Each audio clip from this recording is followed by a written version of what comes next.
Then what is the matrix as an entrepreneur we should look at it to decide if we want to enter the logistic business or not? You need to be careful about really defining what's going to be your value proposition and how you think you're going to get better. Every time you think about a business idea, it's always 3 steps, right? I remember my class of like entrepreneurship is just like, can you create value? Can you capture value? Can you keep that value? 3 steps, right? Create value. Can you create a service where people are willing to pay for it?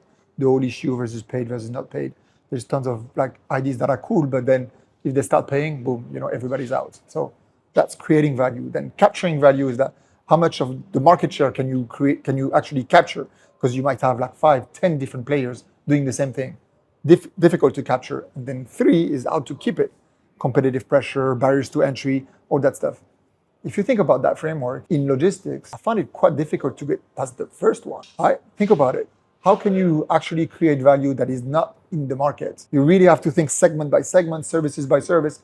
So for example, like one of the things I would do is like targeting very small niche. Exactly. Like for refrigerated deliveries of flowers. Nobody looks at flower costs, for example, like when you deliver flowers and it's like $14, like super high. Willingness to pay is much, much higher than on e-commerce. So like some very targeted segments. I also think that reverse logistics is super interesting. Nobody wants to do it. It's quite cumbersome. Like when you don't like something from Souk or Amazon and you need to reverse, it's a pain. In many e-commerce platforms, it's a pain. And so like